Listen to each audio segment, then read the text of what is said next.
Buenas noches a todos. El día de hoy en La Concordia, Únete por Colombia y en Política para Todos tenemos un invitado sumamente especial, un paladín en la defensa de la salud, el doctor Andrés Forero. Doctor, muy buenas noches. David, un saludo para ti, un saludo para Alejandro y para todas las personas que nos ven. Muchas gracias por esta invitación, muy contento de estar en este espacio. Bueno, pues aparte de ser concejal, representante de la Cámara y economista de la Universidad Católica de Chile, se ha caracterizado por defender pues la salud en estos momentos tan álgidos, tan coyunturales. Yo quisiera entonces que entráramos en materia, pero no antes, sin que mi compañero pues se presente también. Representante, buenas noches. Mi nombre es Alejandro Henao. Muchas gracias por acompañarnos y qué bueno hablar y entender qué está pasando con la salud de los colombianos. Alejandro, pues hace tiempo no nos veíamos. Qué gran invitación y qué gran espacio para explicarle a las personas que nos ven y nos oyen, pues qué es lo que está sucediendo. La verdad es que estamos viviendo una situación crítica en materia de salud y en gran medida nosotros consideramos que esto es inducido por parte del gobierno nacional. Para los que no me conocen, pues aprovecho de terminar de hacer la presentación que hacía David. Efectivamente soy economista, yo soy bogotano de nacimiento. Fui concejal de Bogotá durante 6 años, ahora soy representante de la Cámara, este es mi primer periodo como representante de la Cámara, felizmente casado con 2 hijos.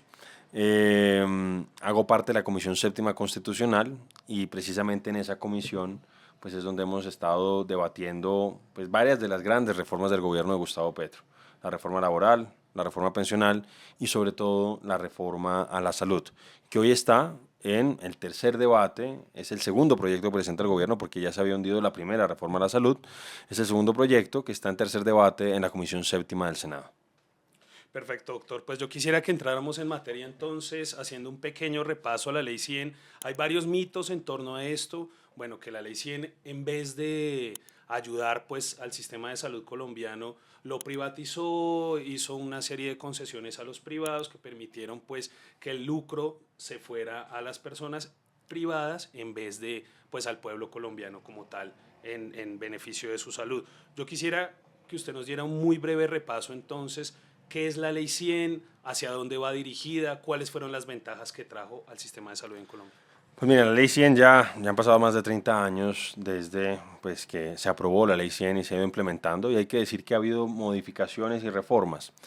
Y una cosa que es importante que las personas que nos ven oigan, y es que cualquier sistema de salud en el mundo va a requerir permanentemente reformas. Hay cambios demográficos, hay cambios de tecnologías, hay cambios de enfermedades, etcétera, etcétera. Y entonces el sistema colombiano, como el sistema británico, que es el modelo del gobierno de Gustavo Petro, pues va a requerir constantemente ser objeto de modificaciones y de reformas. Obviamente el sistema colombiano no es perfecto, pero hay que decir, esto lo considero yo, que en cierta forma es el mayor avance social de Colombia en los últimos 30 años. Las personas mayores saben perfectamente que antes había muchas limitaciones, antes de la aprobación de la Ley 100 a principios de la década de los 90, había muchas limitaciones para poder acceder a servicios de salud. Básicamente la salud estaba para las personas con más recursos y aquellas que tenían la posibilidad de tener pues en cierta forma un empleo formal, pues tenían el acceso a un sistema que a veces colapsaba además en determinados momentos del año. Se hablaba de los septiembres negros porque los recursos se acababan y el resto de la población pues quedaba a la deriva y quedaba en cierta manera condenada a lo que se denominaban los hospitales de caridad.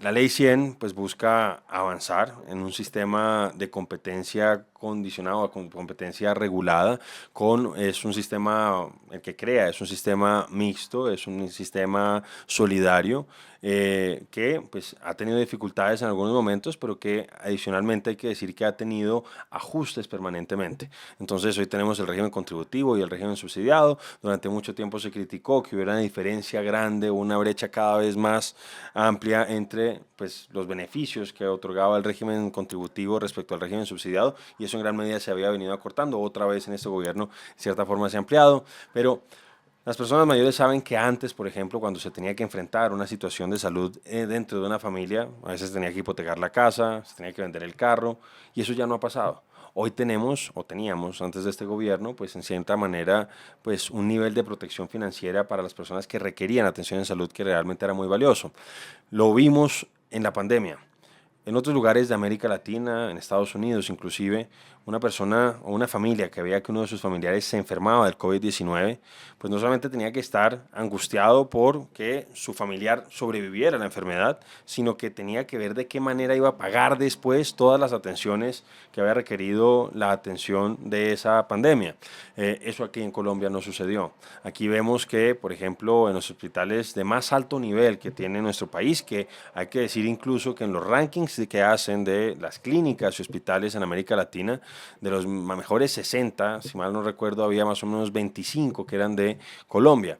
Y aquí, por ejemplo, la Fundación Santa Fe, se atienden personas de todos los estratos. Eso es algo que ha permitido nuestro sistema. Por eso yo hablo que es un sistema mixto, donde hay participación de entidades públicas, también hay participación de entidades privadas y digo que es solidario precisamente porque como se aporta, mejor dicho, se garantiza la atención de aquellas personas que están en el régimen subsidiado, que no están aportando, pues se permite que, así como una de las personas más ricas del país puede estar siendo atendido en la Fundación Santa Fe, al lado pueda estar también una persona de muy escasos recursos. Y todo eso es lo que hoy estamos perdiendo.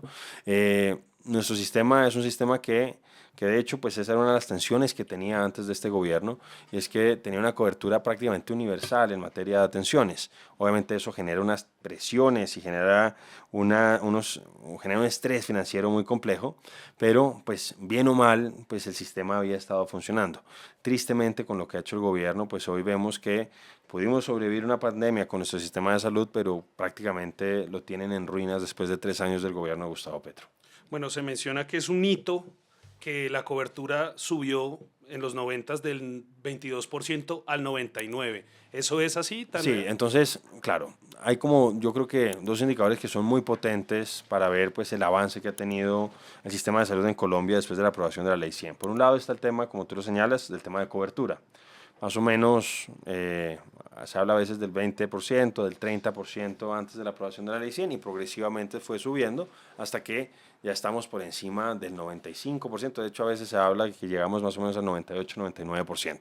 Los detractores del sistema dicen que una cosa es la cobertura y otra cosa es el acceso. Pero de todas maneras, cuando uno incluso trata de ser un poco más preciso, trata de ser un poco más inquisitivo y ver precisamente algunos proxies de acceso, pues ve que también se ha incrementado sensiblemente esa variable. Yo creo que el gobierno tiene razón cuando plantea que hay dificultades en las zonas rurales y dispersas del país. Yo creo que nosotros podemos compartir ese diagnóstico con el gobierno.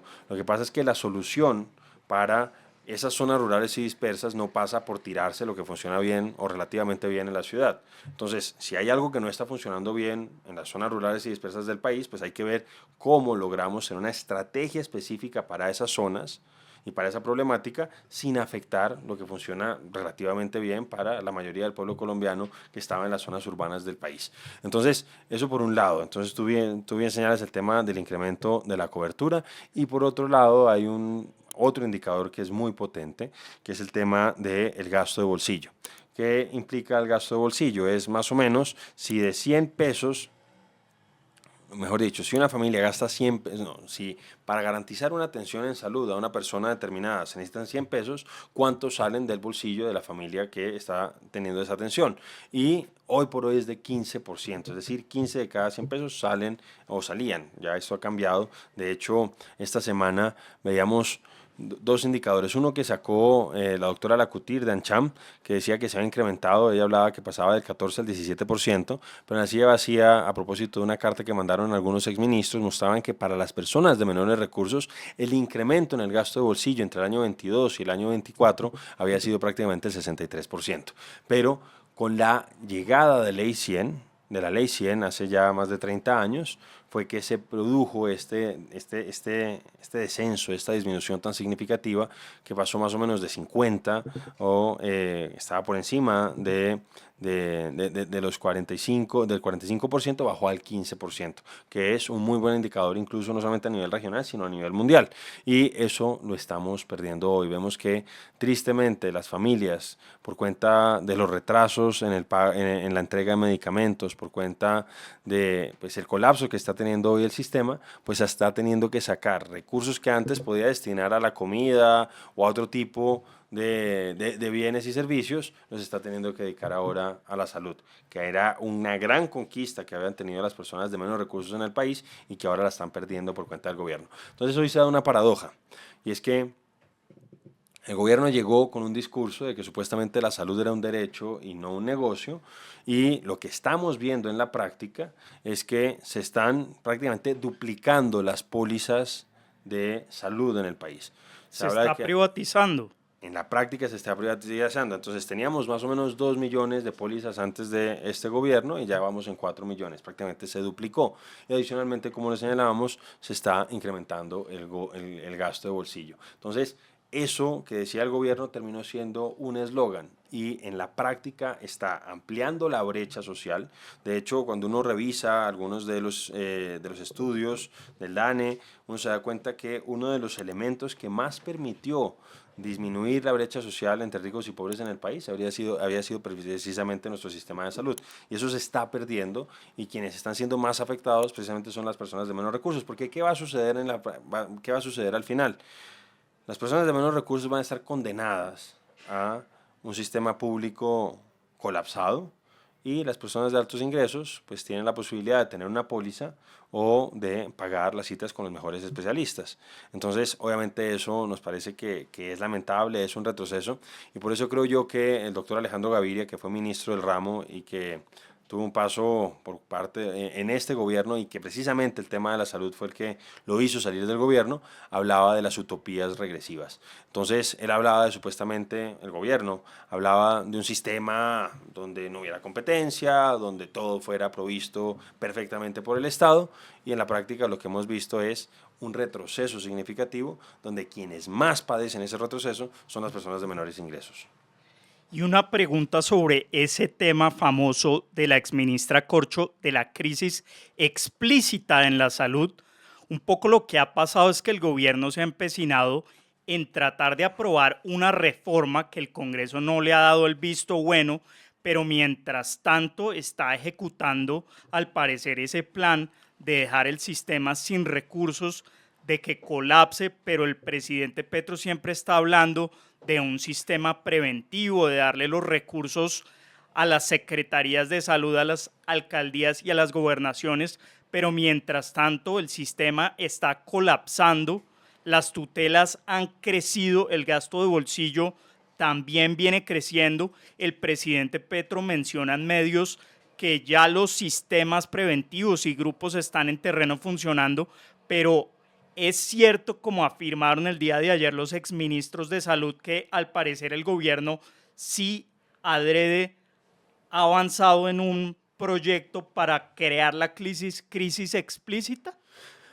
A ver, pues efectivamente la ex ministra Corcho, ex candidata presidencial y hoy cabeza de lista del Pacto Histórico al Senado de la República, yo recuerdo porque fui de los que difundió ese video originalmente. Es un video que hacen desde el propio ministerio cuando estaba la señora Carolina Corcho como ministra. Ella había invitado a un experto italiano, ya no recuerdo bien, creo que era apellido Yali, y un poco pues le estaba preguntando por nuestro sistema, y pues el experto italiano pues le decía que a pesar de que no era perfecto, pues dadas las restricciones en términos presupuestales, etcétera, etcétera, pues nuestro sistema tenía pues algunos indicadores que eran positivos, había otros que eran limitados, etcétera, pero unos que eran muy positivos.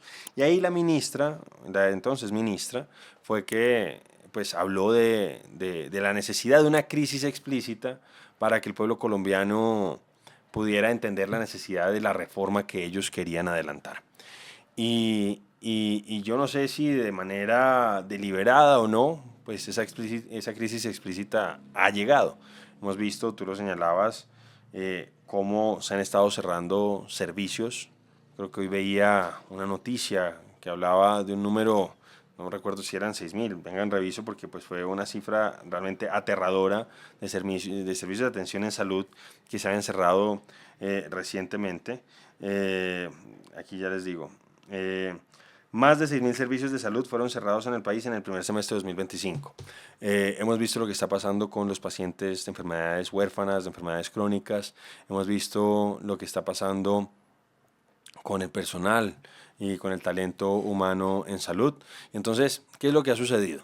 Y el gobierno, creo yo, que, y ese fue uno de los grandes problemas que tuvo el presidente Petro, es que cuando uno llega a un cargo donde tiene que enfrentar tantos problemas, pues debe enfocarse en los problemas pues, más significativos. El sistema de salud sin duda no era perfecto, vuelvo a insistir, no hay sistema de salud perfecto en el mundo y todos requieren modificaciones permanentes, pero un sistema que funcionaba relativamente bien, sobre todo, vuelvo a insistir, en las zonas urbanas del país. En las zonas rurales y dispersas seguramente había cosas que se podían hacer y ahí él se podía concentrar y seguramente hubiera podido tener algunos éxitos, pero pues decide meterse con esta reforma que no tiene ninguna clase de legitimidad social, no es aprobada, no está consensuada, no está concertada ni con las asociaciones de pacientes, ni con los médicos, ni con las ni con las sociedades científicas, ni con los académicos, y pues esa fue la reforma que implicó la explosión, por decirlo así, del primer gabinete del presidente, que era un gabinete plural, que tenía figuras más del centro político como Alejandro Gaviria, como Cecilia López, como Ocampo. el doctor Ocampo y como el exdirector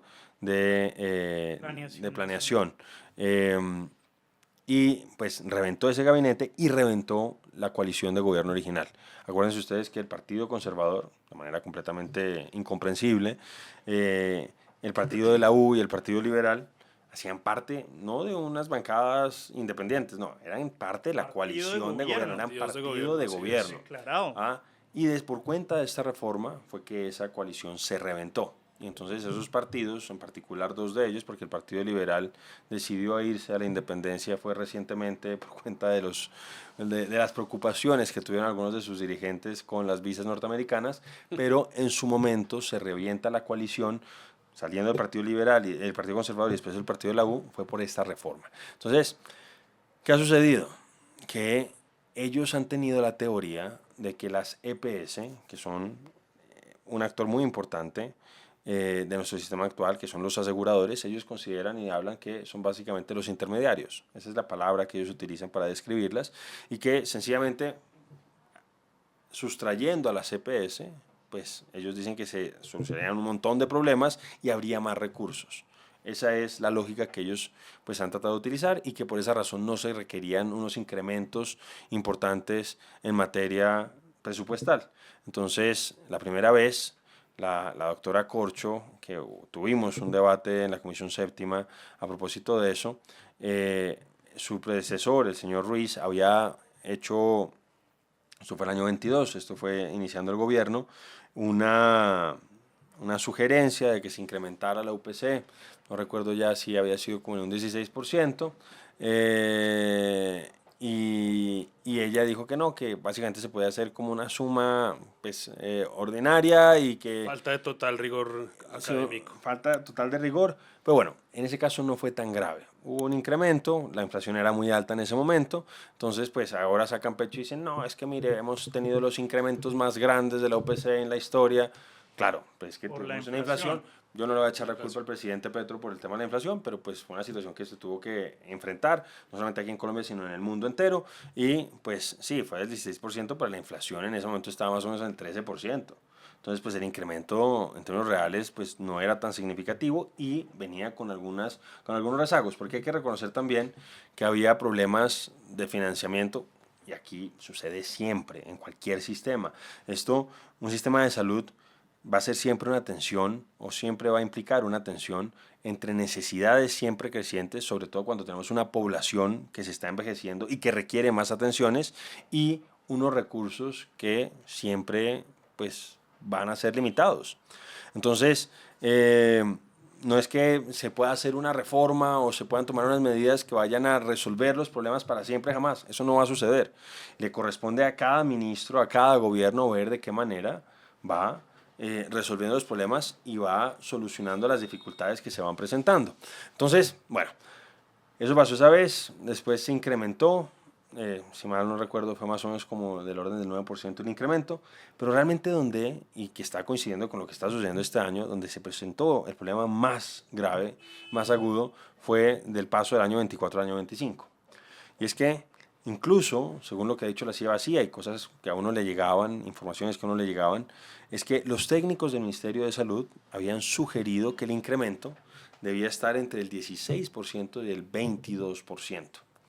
Y el señor Jaramillo, de manera completamente antitécnica, de manera completamente arbitraria, decidió que el incremento fuera más o menos del 5.36%, cuando el incremento del salario mínimo había sido de el 9.56%. Entonces, obviamente, con esos desbalances entre los ingresos de un sistema y las salidas, por lo menos en lo que respecta a uno de los factores importantes, que es el talento humano en salud. Se habla de que en salud más o menos 6 o 7 de cada 10 pesos pues están relacionados con el talento humano. Pues si eso crece en un 10% y lo otro crece en un 5% y el nivel general de precios había crecido en un 5% más o menos, pues obviamente ahí pues se genera un déficit evidente. Entonces ahí yo sí creo que hay pues no sé si fue de manera deliberada, pero sí hay una decisión que terminó causando el desfinanciamiento del sistema. Y otra cosa que es importante señalarlo, es que, porque tú mencionabas algo, Alejandro, y es el tema de la prevención.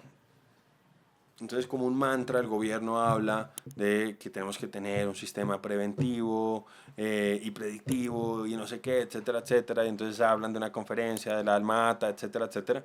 Dicen que estamos, sí, yo no estoy en contra de que haya prevención, pero con recursos adicionales, no desfinanciando el aseguramiento.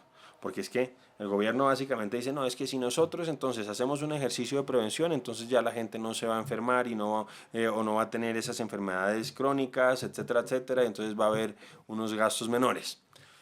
Pero, ¿qué es lo que sucede? Hoy por hoy ya tenemos un número muy importante de colombianos que tienen enfermedades huérfanas, enfermedades raras, enfermedades crónicas, y hay que atenderlos, y no los puedes desatender. Y tristemente el gobierno le ha quitado recursos a ese aseguramiento, a lo que permitía darles tratamientos, darles medicamentos a esos pacientes para hacer el ejercicio de la prevención. Pero además la prevención el gobierno la está entendiendo mal, porque el gobierno considera que solamente con estos equipos extramurales, pues ya estamos haciendo un gran ejercicio de prevención. Y yo he denunciado, yo lo denuncié sobre todo fueron los 2 primeros años y medio del gobierno, del año 22 a fines del año 24. Y yo más o menos ahí mostré cómo en ese momento que hice la denuncia, el gobierno había girado 1.6 billones de pesos. Y el gobierno, desde el ministerio, solamente tenía claridad, sin que les hubiera hecho un ejercicio de fiscalización serio, pero por lo menos le habían mandado en qué supuestamente se habían gastado los recursos de 317.000 millones de pesos. Es decir, solamente 1 de cada 5 pesos de los que había entregado, el gobierno sabía más o menos en qué los había invertido. El resto no tenía ni idea. Y obviamente eso es alarmante y pues nos encontramos un montón de cosas donde están malgastando, pero además yo les digo una cosa, cuando estamos hoy por hoy en el siglo XXI, tenemos estos dispositivos, tenemos la posibilidad de tener una conexión permanente, pues yo siento que mandar personas que además muchas veces no son médicos ni siquiera, son realmente pues clientelas políticas del gobierno o de los gobernadores o los alcaldes, lo reconoció el propio Jaramillo en la Comisión Séptima de la Cámara. Yo no lo podía creer mientras él estaba hablando. Él decía, es que a mí no me importa si están pagando campañas pasadas o campañas futuras. Lo dijo en la Cámara, o sea, ellos están conscientes de que están haciendo politiquería. La semana pasada se enorgullecía de haberle dado más recursos a los alcaldes para que hicieran estos ejercicios de los equipos básicos en salud o equipos extramurales. Pero entonces, en este siglo XXI en el que estamos, con estas facilidades de comunicación, pues la verdad que vayan a hacerle una encuesta a una persona con todas las dificultades que eso implica, la cantidad de recursos que se gastaban solamente en gasolina, que pues para el presidente supuestamente es un tema sensible en materia medioambiental, solamente en temas de gasolina se gastaban platales. Y de esos 317.000 millones de pesos, recuerdo, si no recuerdo mal, como 39.000 que se habían gastado en gasolina para llevar a esos equipos por la zona. Faciliten las cosas. Mucho de eso, muchas de las problemáticas, etcétera, etcétera, pues se pueden atender inicialmente para que la persona después vaya a un centro de salud a través de estos dispositivos, incluso a través de inteligencias artificiales. Entonces, la verdad es un derroche de recursos y uno lo que sabe que está haciendo el gobierno es que está contratando gente con fines electorales. Eso es lo que está buscando el gobierno, eso es empleo militante. Entonces, a uno sí le parte el alma, a uno le parece que es una infamia que el gobierno entonces desfinancie los tratamientos de personas que los están requiriendo para hacer este ejercicio proselitista con la contratación de personas que a veces ni siquiera tienen nada que ver con temas de salud. Yo les hablaba de los equipos básicos, de esos recursos y del tema de la desfinanciación. Entonces, todo eso lo estamos padeciendo. Pero una cosa final, y es que entonces estamos en este momento con la discusión en la Comisión Séptima del Senado. Y entonces pueden decir, no, pero ustedes, ¿por qué se oponen a esta reforma si no saben qué va a pasar? Es que ya tenemos un adelanto. Tenemos dos adelantos, de hecho. Tenemos lo que se ha denominado el nuevo sistema de salud de los maestros, que es lo que el señor Jaramillo Los calificó pilotos. como el piloto de la reforma de la salud. Hay videos, a mí me encanta presentarlos, del señor Jaramillo antes del 1 de mayo del año 2024, diciendo, es que lo que vamos a hacer con el sistema de salud de los maestros es el piloto de la reforma a la salud. Esto es lo que quiere el señor Gustavo Petro para todos los colombianos. Y esto va a ser un éxito, dijo el señor Jaramillo, etcétera, etcétera. Y ha sido un completo desastre. Un desastre. Un desastre. Tan desastroso ha sido que FECODE, que ideológica y políticamente es tan cercano al gobierno, ha tenido que tomar distancia y veíamos hace poquito marchas. Y han convocado marchas. Lo que pasa es que tratan un poco de no echarle la culpa al gobierno y dicen, no, es que la fiduprevisora, pero ¿quién nombró a la persona a cargo de la fiduprevisora? ¿Quién nombró al señor Aldo Cadena en el FOMAC? Miren, lo que está pasando en el tema de los maestros es tan grave que el señor Aldo Cadena tuvo que reconocer que había trasladado 1.7 billones de pesos de las pensiones de los maestros para tapar el hueco que se había generado con la implementación del mal diseñado y mal concebido nuevo sistema de salud de los maestros. Se desbordó el gasto en salud. Nosotros lo habíamos advertido a propósito del texto de la reforma. Yo tengo muchas de mis intervenciones en la Comisión Séptima de la Cámara de Representantes diciendo que si se implementaba esa reforma tal y como estaba concebida, lo que iban a causar, incluso dejando de lado el riesgo de corrupción, que era muy alto, iba a implicar un desbordamiento del gasto en salud, y eso es lo que ha pasado precisamente con el tema de los maestros. Antes de la reforma, porque hay que decir, o antes del nuevo sistema de los maestros, el FOMAC no era perfecto. Y de hecho, a pesar de que tenía prácticamente el doble en términos per cápita que el régimen subsidiado y el régimen contributivo, es decir, si aquí el doctor Alejandro es maestro y yo no lo soy, y a mí me destinan 1 peso, pues al doctor Alejandro le destinaban 2. Y a pesar de eso tenía en algunos indicadores peores resultados que el régimen contributivo y el régimen subsidiado. Pero ahora se disparó. Cuando uno compara las cifras del año 23, que es el año antes del nuevo modelo, con lo que sucedió el año 24, que ya se ha incrementado prácticamente en un 50%, y lo que va a terminar pasando ya en el año 25, cuando estuvo vigente 100% el modelo, pues básicamente es que del año 23 al año 25 se duplicó el gasto en salud de los maestros, pero la atención, en lugar de mejorar, se ha deteriorado sensiblemente. Todos vemos cómo le cierran clínicas y hospitales a los maestros, y es lamentable. Entonces, a uno sí le parece muy triste que el gobierno pues haya utilizado como conejillo de indias de su inconveniente reforma a un gremio incluso que en términos generales, por ejemplo, por lo menos en términos de agremiación, porque no digo que todos los maestros estén alineados con el gobierno en términos ideológicos, pero sí su gremio, pues miren el daño tan grande que les causó. Es enorme el daño. Entonces uno no entiende cómo lo que funcionó mal para 800.000 personas que hacen parte de su subsistema va a funcionar bien para 50 millones de colombianos. Ese es el primer experimento o la primera experiencia. Y la otra, porque entonces hoy, cuando salen a quejarse, cuando sale un informe muy grave de la Defensoría del Pueblo, y sale a criticar lo que está sucediendo, cómo se han disparado las tutelas, cómo se han disparado las peticiones, quejas y reclamos, cómo hay mayores dificultades para acceder a los medicamentos y a los tratamientos, etcétera, etcétera. Entonces el gobierno sale a echarle la culpa a la CPS. Pero miren ustedes hoy qué pasa con la CPS. Hoy por hoy, más de la mitad de la población colombiana está afiliada a una EPS intervenida y controlada por parte del gobierno nacional. Doctor, más de la ¿cómo mitad. hace eso? Ahora que usted nos acaba de dar una síntesis muy interesante de lo que está pasando actualmente, yo quisiera que nos enfocáramos en unos tres punticos en un momento muy corto. El primero, usted habló ante la intervención de este experto italiano que habían unos indicadores positivos. Me imagino también que fueron no solo reconocidos por este experto italiano, sino también por revistas tan reconocidas como Forbes, The Economist, donde situaban a Colombia entre los mejores sistemas de salud a nivel mundial. Sobre eso, pues quisiera preguntarle si es cierto o no. Y lo segundo es romper el mito del giro directo. Actualmente el gobierno entonces dijo que haciendo un giro directo a las IPS, pues iba a solventarse estas deudas millonarias pues que se han ido acumulando. Estas dos cosas entonces añadiéndole una tercera y es la cuestión electoral que usted nos habló en torno a estos equipos extramurales, me imagino que copiando el modelo cubano de Nicaragua y de Venezuela, que usaron este mismo sistema, barrio adentro, se llamaba en Venezuela, si no estoy mal, en el cual lo que hicieron fue entonces pues un proselitismo político con los recursos de la salud. Entonces, lo primero, ¿es cierto? Y yo quería adicionar, Sí, sí, perdón, sí. interrumpo, ellos pretenden entonces que la ADRE sea una mega entidad que maneje recursos multimillonarios y que haga ese giro directo a las entidades territoriales, pero cuando uno mira las funciones no es claro quién es el responsable, quién va a prestar los servicios, mencionan los CAPS, están las IPS, las EPS las convierten en gestoras. ¿Qué va a pasar con todo ese modelo? El tamaño del ADRES es Pues primero mínimo. yo espero que no se apruebe la reforma, así que ese modelo no pueda ser implementado por lo menos a través de la reforma. Además necesitamos ganar el año 26 para que no haya continuidad con esto que está haciendo el gobierno.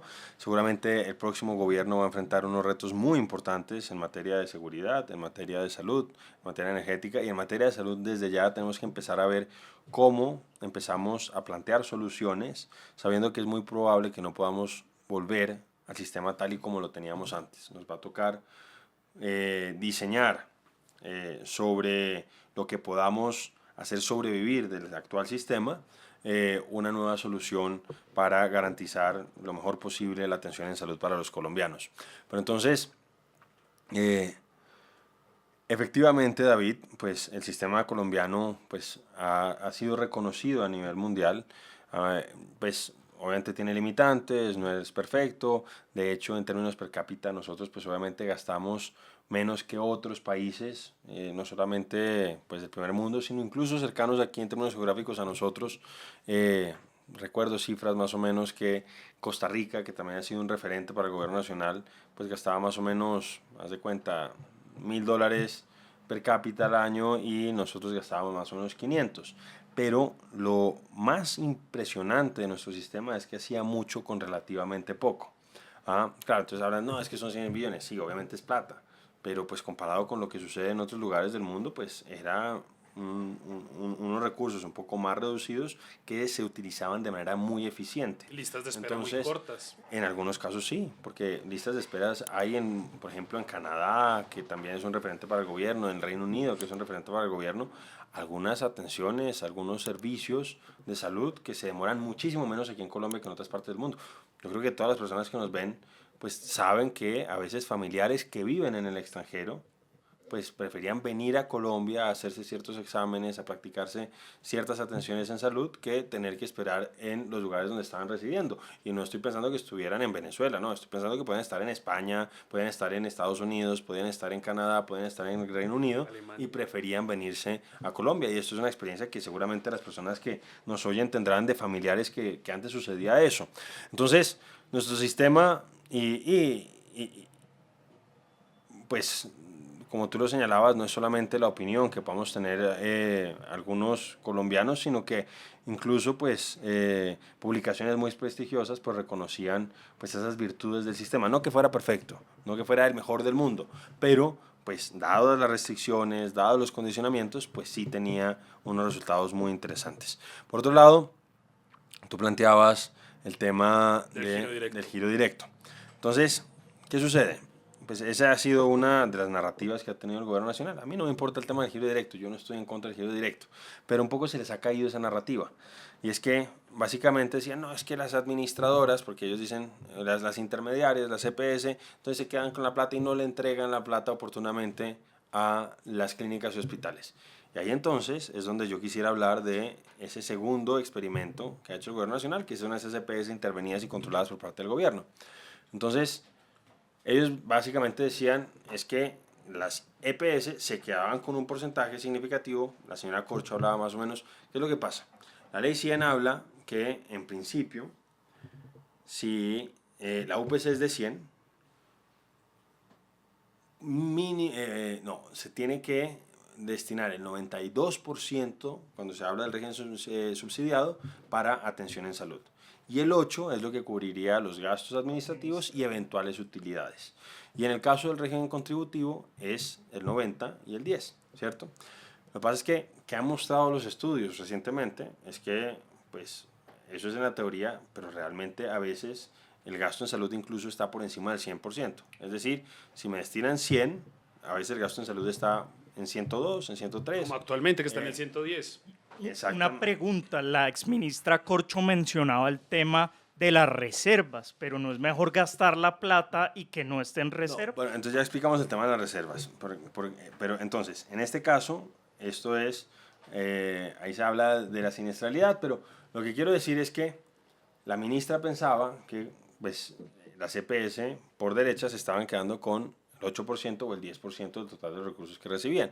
Entonces, ¿cuál es la lógica para ellos? Si nosotros las intervenimos, entonces vamos a liberar, si a esta EPS les llegaban 10 billones de pesos, pues vamos a liberar 1 billón de pesos que vamos a poder destinar a salud.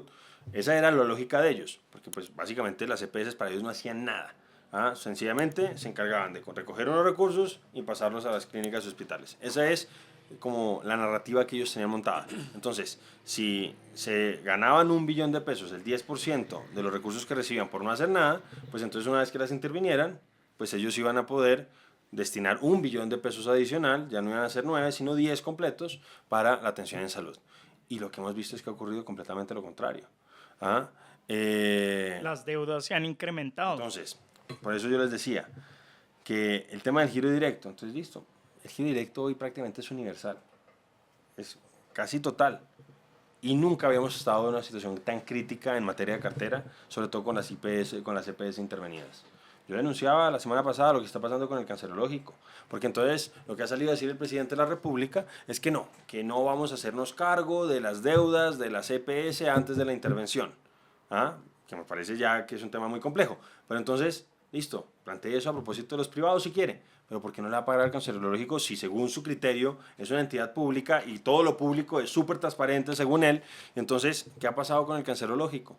Pucha, les incrementaron las demandas de atención y les bajaron el recaudo. Entonces, recuerdo que la cartera vencida a más de 180 días, a más de 360 días, pasó de 6.000 millones de pesos a 17.000 millones de pesos.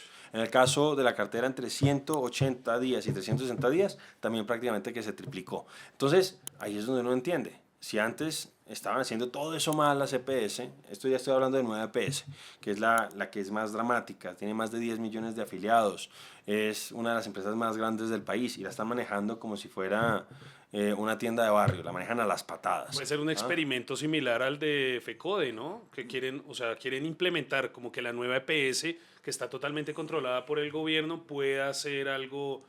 Pues eso ha dicho el presidente de la República, ha dicho que supuestamente en esas EPS intervenidas han tratado de implementar la reforma. Pero entonces, ¿qué sucede?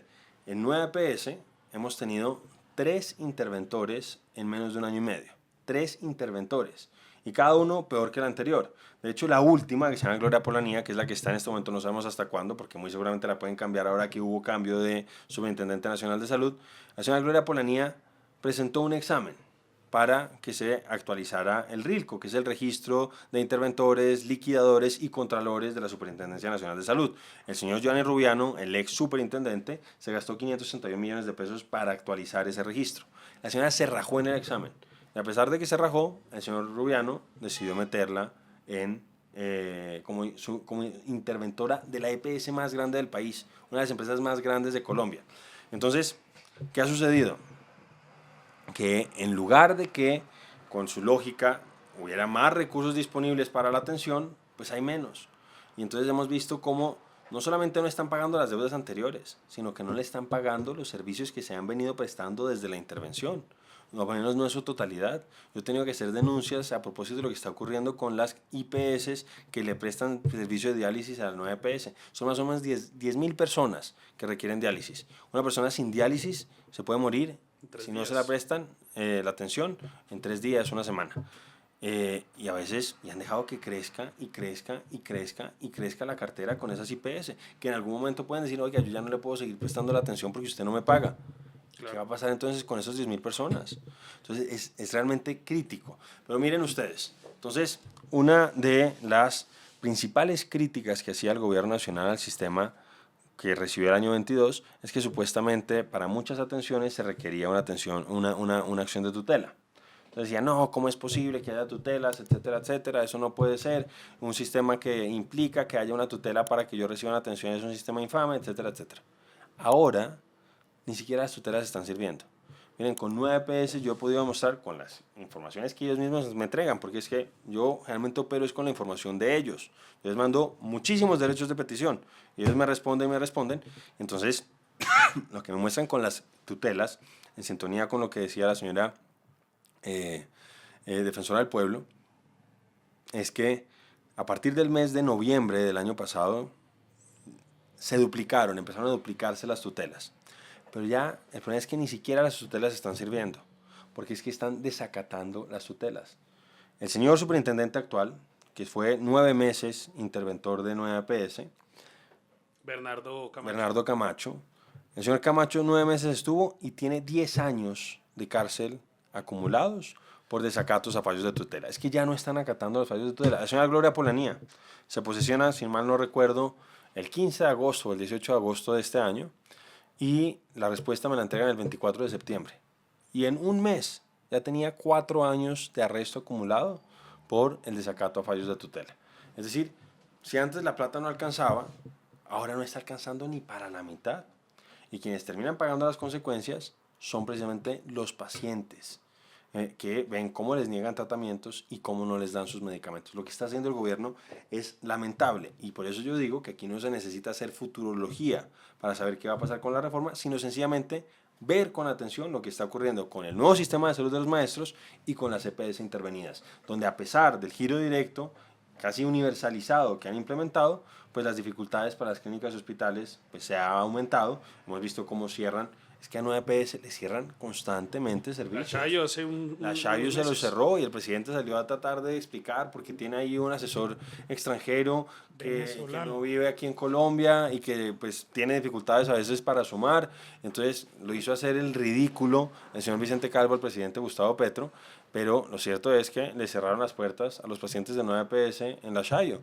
Y así ha sucedido con otros lados. Han tenido que cerrar servicios de urgencias en algunas clínicas y hospitales. Entonces, estamos en una situación muy, muy dramática por cuenta de la ceguera ideológica del gobierno, las malas decisiones, y hay un tema muy grave que es el tema de la corrupción. Porque entonces hay un ruido muy grande de que en estas clínicas, en estas EPS intervenidas, lo que termina sucediendo es que para que les paguen a las clínicas y hospitales, pues tienen que pasarles unas coimas a ciertos operadores, a ciertos intermediarios, y obviamente pues eso pues es lamentable. Representante, el superintendente Luis Carlos, se me escapa, Leal, muy famoso TikToker por hacer aquellos bailes y eso, que parece que estaba más dedicado en los bailes que en cumplir su función, fue el que inició todas estas intervenciones, ¿no es cierto? No, hay que decir que las intervenciones no empezaron con el doctor Leal. No, las más graves, las más importantes sí se dieron con él, que fueron la de Sanitas inicialmente y después de 9 EPS. Y un poco para también ser precisos, los bailes del doctor Leal, creo que era a propósito de Merlina, eran no cuando él fue superintendente, sino creo que antes de ser superintendente, okay, para ser precisos en eso. Entonces, las dos grandes intervenciones, efectivamente ahí sumados más o menos son como 16 millones de colombianos, se dieron en tiempos del doctor Leal. De hecho, la intervención de Sanitas pues se terminó cayendo en la Corte Constitucional. se la devolvieron, pero creo que pues eso me hizo, a mí eso me hizo acordar de la estrategia del caracol, el final de la estrategia del caracol. ¿Ah? Ahí tienen su casa. Ahí tienen esa pintada. Bueno, entonces, y eso es lo que tristemente terminó pasando, y quienes pagan las consecuencias son los pacientes.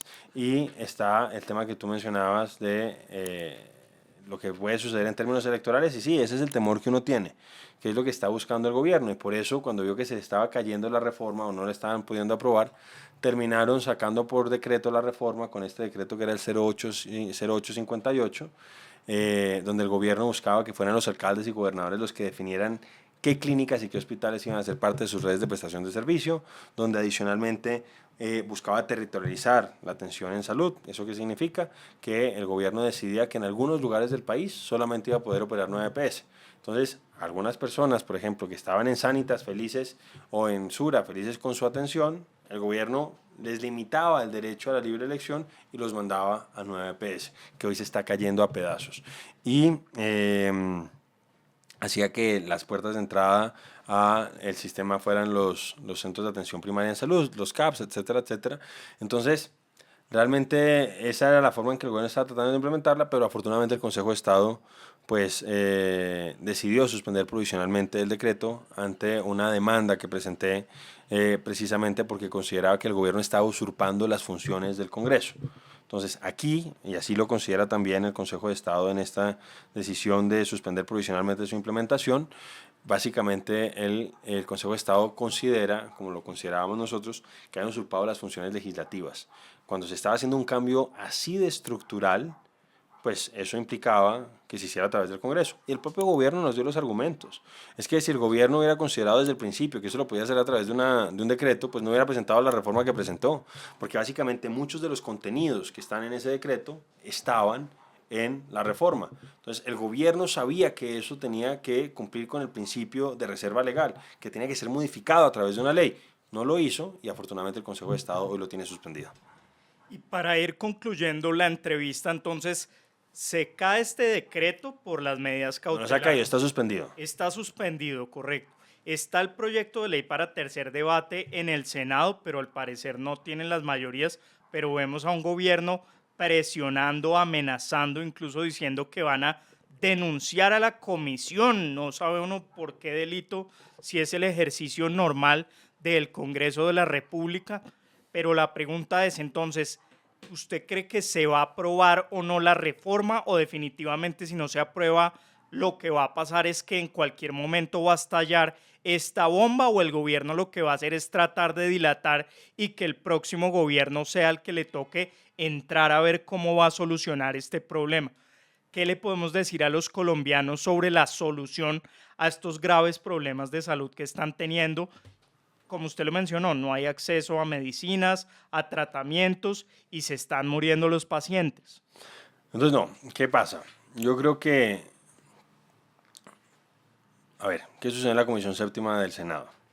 En la Comisión Séptima se aprobó una proposición donde se condicionó la continuación de la discusión a la aprobación de la ley de financiamiento.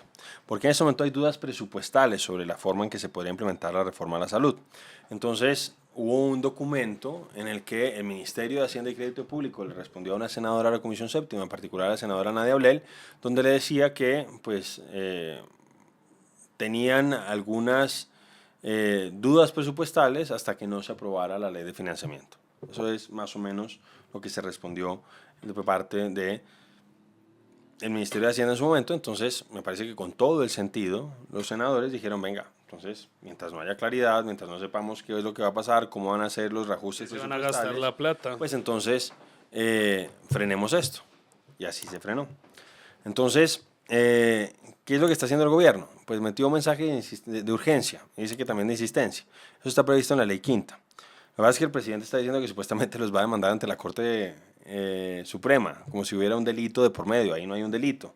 Yo creo que ni siquiera cabe una queja disciplinaria porque sencillamente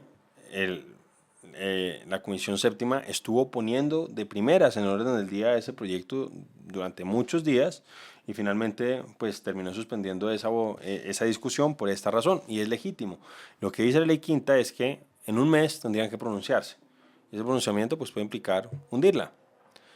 ¿Qué pasaría si se hunde? Posiblemente que vuelvan a apelar y habría que ver qué sucede en la plenaria del Senado, donde no estoy seguro que el gobierno eventualmente Las mayorías. logre.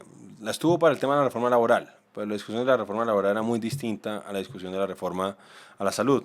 Y el gobierno pues está diciendo que supuestamente va a ser constituyente con esto, etcétera, etcétera. Entonces, esto es lo que está haciendo el presidente. Yo creo que el sistema nos toca seguir haciendo ejercicio de control político, seguir denunciando, pero no es que colapse como si se cae un edificio de un momento a otro, sino que es un colapso progresivo.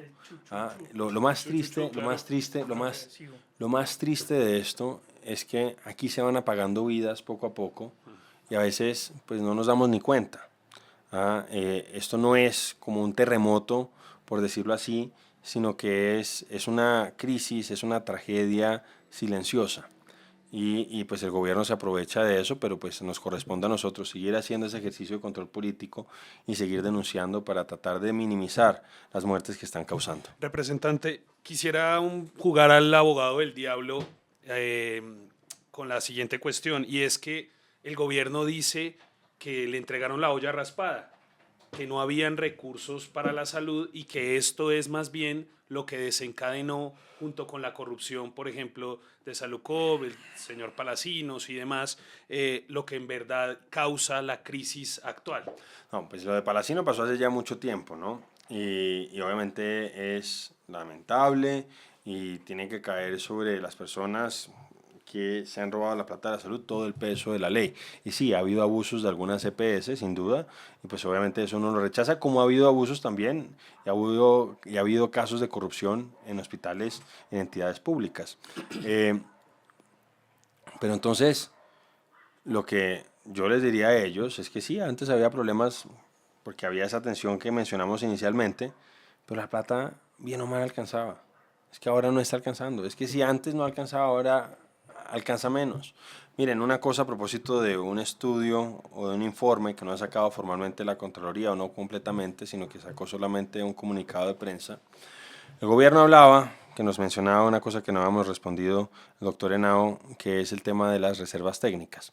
Entonces, el gobierno hablaba que era inaceptable que supuestamente los antiguos administradores de 9PS hubieran hecho anticipos no legalizados. Entonces, la Contraloría dice que el año 2023 hubo 3.8 billones de pesos de anticipos no legalizados. La cosa es que después de la intervención, que ya les dije que fue en abril del año 24, el año 24 eso subió a 8.6 billones de pesos. Es decir, si antes, digamos, en aras de discusión, horrible que hayan hecho esos 3.6 billones de pesos de anticipos, no, 3.4 creo que eran, no, 3.2 billones de pesos de anticipos no legalizados. Pero entonces cuando ustedes intervienen, eso en lugar de disminuir, aumentó, más que se duplicó, casi que se triplicó. Y de hecho, a corte de julio del año 25, ya iba en 6.6 billones de pesos, puede llegar a 12 billones de pesos de anticipos no legalizados. Entonces, ellos la tienen muy difícil, sobre todo porque la gente que es la que utiliza el sistema de salud continuamente, las personas que están con alguna enfermedad, que tienen algún paciente, etcétera, etcétera, en su familia, sabían que antes había dificultades, pero les terminaban resolviendo, les terminaban dando los medicamentos. Hoy eso no está ocurriendo. Cuando uno ve algunas de las entrevistas que hacen medios de comunicación, dicen es que esto sí, antes no era perfecto, pero nos respondían. Claro. Antes había solución. Con tutela. Ahora ya no. Ahora miren lo que está pasando con el tema de los desacatos, es que es vergonzoso, les importa. Miren, yo no he podido llevar a un interventor de 9PS, al señor Camacho antes cuando estaba en la 9PS y ahora está de superintendente, y a la señora Gloria Polanía, a la Comisión Séptima de la Cámara, porque saben que se van presos. Saben que si llegan a poner un pie en el Congreso, yo los mando, pues le pido al policía que esté ahí al lado nuestro, que por favor revise si tiene alguna orden de captura vigente en su contra. En sus oficinas. Pues fueron, la vez pasada fueron. Es que eso es además lo dramático de todo esto que está sucediendo. Entonces, hubo una noticia donde creo que fue de Villaluz, en Engativá, que fueron unos policías de Villaluz, fueron a la 9PS y le dijeron, venga, venimos por la señora Gloria Polanía, y entonces el equipo de ella se inventó que ella había renunciado para que no se la llevaran presa. Y después dijeron, no, no había renunciado nunca, es que hubo un problema y es que ellos estaban buscando era al señor Bernardo Camacho y no a ella. ¿Mm? Entonces eso es lo que está sucediendo y es dramático. Reservas técnicas, para no quedar con ninguna deuda, doctor. Mire, el tema de las reservas técnicas es esto. Los sistemas de aseguramientos, generalmente,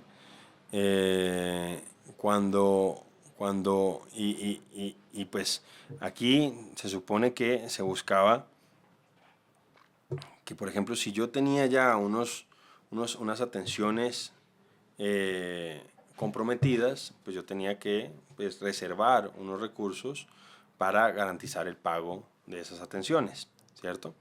¿Qué es lo que pasa? Que cuando usted está con problemas,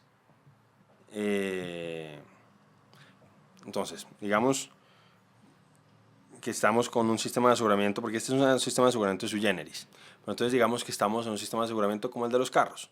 Entonces, ¿uno qué hace? Uno pues cobra una póliza y más o menos uno calcula una tasa de siniestralidad. Entonces, pues si yo les cobro 100 y yo digo, no, pues más o menos a ustedes dos les cobro 100 y digo uno se va a estrellar, pues entonces pues reservo pues la mitad, ¿cierto? Y si después veo que eso aumenta, pues ¿qué es lo que yo hago? Pues les cobro a ustedes más. O a la persona que se siniestró, etcétera, etcétera, pues yo tengo ahí la posibilidad, siendo el asegurador, de manejar un poco la prima, ¿cierto? ¿Cuánto voy a cobrar? Aquí hay una limitante y es que eso no sucede. O sea, la prima no la calcula o no la define la EPS. ¿Y qué es lo que pasa? Entonces, se podían haber calculado algunas siniestralidades, se podía haber desbordado y las reservas técnicas pueden terminar siendo insuficientes. Entonces, ¿qué pasa en un momento? Cuando hay recursos insuficientes, pues, y yo creo que eso es lo que terminó sucediendo y por eso hay un problema en el cumplimiento de los indicadores que exigía la superintendencia, pues era básicamente si yo mantenía reservas técnicas o garantizaba que siguiera funcionando la atención y el servicio. Entonces, tan problemático es que ellos no pueden mostrar que con la intervención hayan mejorado las reservas técnicas. Es decir, ellos dicen, no, es que por el tema de las reservas técnicas nosotros intervenimos. No fue solamente por eso, pero digamos que haya sido esa la argumentación. Eso no se resolvió con la intervención. Por el contrario, como les he dicho, esto se ha agravado. ¿Y vienen demandas? Pues ya hay una demanda, pues me imagino, ¿De Keralty? sobre todo de Keralty. Y ahí vamos a perderla, yo creo, y vamos a tener que pagar todos los colombianos las arbitrariedades y los sesgos y las decisiones arbitrarias del gobierno de Gustavo Petro. Bueno, representante, y en materia política, ¿va a aspirar al Senado o qué va a pasar en el futuro? Pues Alejandro, el partido tiene unos protocolos, unos procedimientos, y entonces había abierto la posibilidad de hacer una manifestación de intención. Yo pues obviamente cumplí con ese procedimiento y manifesté mi intención de aspirar al Senado de la República. Sabemos que hay una lista cerrada, el único puesto que tenemos claro es el del presidente Uribe, que va en el puesto número 25, y ahora pues hay que esperar que define el partido con el resto de renglones. Ojalá pues estar entre los primeros para poder llegar al Senado y seguir dando estas batallas. Bueno, representante, yo quisiera agradecerle entonces pues esta lucha por los pacientes. Mi mamá fue paciente de cáncer de seno y con EPS tengo que contar que le fue muy bien, que tuvo un tratamiento excelente y que gracias a representantes como usted pues está dando la pelea por estas personas que no tienen los recursos porque en ese momento no los teníamos y logró entonces tener a mi mamá con vida. Gracias, representante. Con gusto, David. Alejandro, muchas gracias. A Diego, que está aquí detrás de cámaras, muchas gracias por todo. Darles un saludo a las personas que nos ven y que Dios bendiga a Colombia.